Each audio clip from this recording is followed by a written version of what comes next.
సజ్జనార్ గారు ఇప్పుడు SIT chief ఎట్లయితారు అంటున్నా నేను. అది పాయింట్. ఏ నైతిక హక్కుతో ఇవాళ 9 పోలీస్ స్టేషన్లో కేసులు ఉన్న సజ్జనార్ గారు సిట్ చీఫ్గా ఎట్లా నియమిస్తారు డీజీపీ గారు? ఈనాటి డీజీపీ, ఆనాడు చీఫ్ ఆఫ్ ఇంటెలిజెన్స్, ఆనాడు డిఐజీ, ఎస్ఐబి, ఈరోజు కమిషనర్ ఆఫ్ పోలీసు. వీళ్ళు ఏ విధంగా ట్యాపింగ్ కేసు ఇన్వెస్టిగేట్ చేస్తారు? అసలు ట్యాపింగ్కు పొలిటీషియన్స్ సంబంధం లేదని మళ్ళీ చెప్తున్నాను నేను. 350 మంది విట్నెస్లను విచారించిన తర్వాత కూడా దీంట్లో పొలిటీషియన్స్ ఎవరు లేరు. పొలిటీషియన్స్కు యాక్సెస్ ఉండదండి.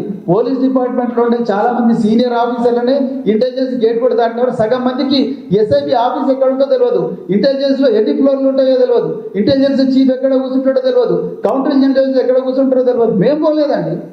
చాలా మంది అడిషనల్ డీజీలు ఇంటెలిజెన్స్ ఆఫీసు చూడకుండానే కొంతమంది ఐపీఎస్ ఆఫీసర్లు రిటైర్ అయిపోతారు సర్వీస్లో.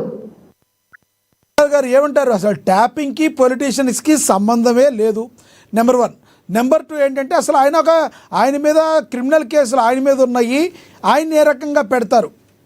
సజ్జనార్ని ఏ రకంగా సిట్ చీఫ్గా పెడతారు? ఆర్ఎస్ ప్రవీణ్ కుమార్ గారు ఇది చేశారు వ్యాఖ్యలు. అయితే సజ్జనార్ గారు కూడా కౌంటర్గా మీరు చెప్పినట్లు మీద కానీ ఆధారాలతో కానీ చెప్పకపోతే మీకు మీద క్రిమినల్ కేసులు తీసుకోవాల్సి వస్తుంది అని చెప్పి నోటీసులు ఇవ్వడం అయితే జరిగింది. ఎలా చూడాలంటారు అసలు బీఆర్ఎస్ నేత ఆర్ఎస్ ప్రవీణ్ కుమార్ గారు చేసిన వ్యాఖ్యలను ఎలా చూస్తారు మీరు? ముందుగా ఏఎన్ఎన్ న్యూస్ ప్రేక్షకులకు, మీకు ప్యానెల్ ఉన్న బండారు రామారావు గారికి, లేకపోతే విజయ ఆర్య గారికి నమస్కారం. నమస్తే. ఇక్కడ మనం ఒకటి ఆలోచించాల లక్ష్మీనాథ్ గారు. ఇదే ఆర్ఎస్ ప్రవీణ్ కుమార్ గారు ఆఫీసర్ గా ఉన్నప్పుడు ఏం మాట్లాడిండు? మీ దగ్గర ఆల్రెడీ బైట్స్ ఉంటాయి. ఆర్ఎస్ ప్రవీణ్ కుమార్ గారు బీఆర్ఎస్ కి జాయిన్ కాకముందు ఎట్లున్నాడు, ఐపీఎస్ ఆఫీసర్ గా ఉన్నప్పుడు ఎట్లున్నాడు, దాని తర్వాత బీఆర్ఎస్ లో జాయిన్ అయినాక ఏం మాట్లాడుతుండు అనేది ఒక్కసారి ఆయన ఆలోచించాల. ఒక ఆఫీసరు ఒక సిద్ధాంతం ఉంది, ఒక పద్ధతిగా ఉంటా అన్న ఆఫీసరు ఇట్లా భ్రమ లేకుండా లేకపోతే మధ్య భ్రమించిన లాగా మాట్లాడితే మనం ఏం మాట్లాడడానికి అవకాశం ఉండదు. అంటే ఫోన్ ట్యాపింగ్ చేసింది గత ప్రభుత్వం ఏమని చెప్పి చేసింది?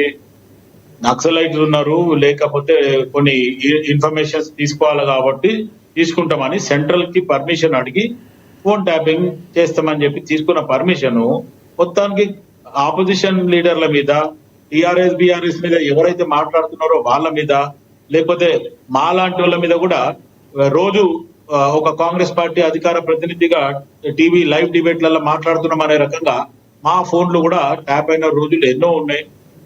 ఫోన్ కనెక్ట్ కాదు.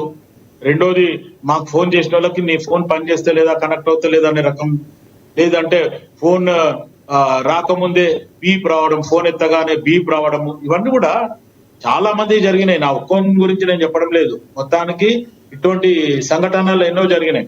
అయితే ఇక్కడ ఆర్ఎస్ ప్రవీణ్ కుమార్ మొత్తానికి ఏమైతుందంటే కేసీఆర్ దగ్గర పోయి కలిసిన తర్వాత ఇప్పుడు కేటీఆర్ భజన చేయడానికి, కేటీఆర్ కి దగ్గర కావడానికి ఆయన కూడా మొత్తానికి ఇటువంటి వ్యాఖ్యలు చేయడము సజ్జనంగా. ఇప్పుడు ఈ రకంగా ఆలోచిస్తే ఫస్ట్ తలసాని శ్రీనివాస్ యాదవ్ ఉన్నాడు, సెకండ్ కౌశిక్ రెడ్డి ఉన్నాడు, ఇప్పుడు మూడో పరంగా ఆలోచిస్తే ఆర్ఎస్ ప్రవీణ్ కుమార్ అదే తువ్వల నడుస్తున్నాడు అనేది నా ఉద్దేశం.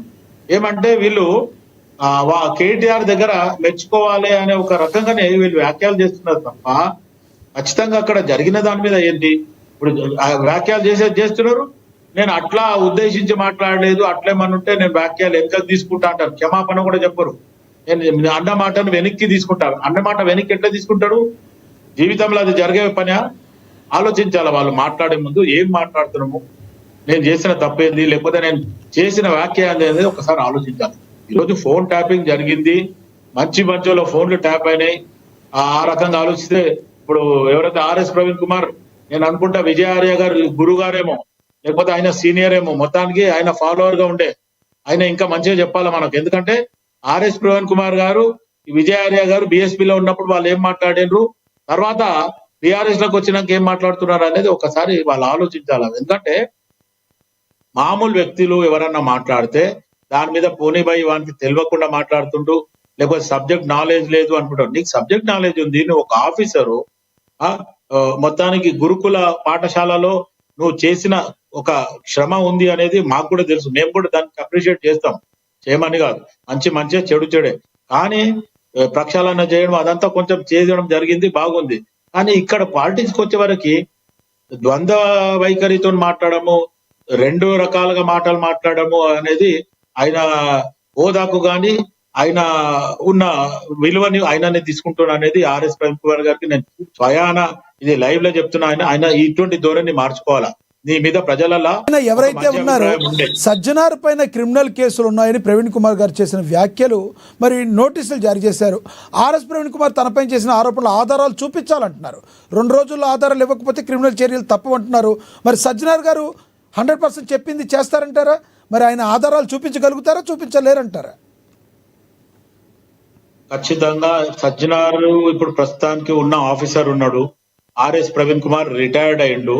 దీన్ని ఆలోచిస్తే ఆయన మీద చేసిన వ్యాఖ్యలకు రేపటి దినం ప్రజలు కూడా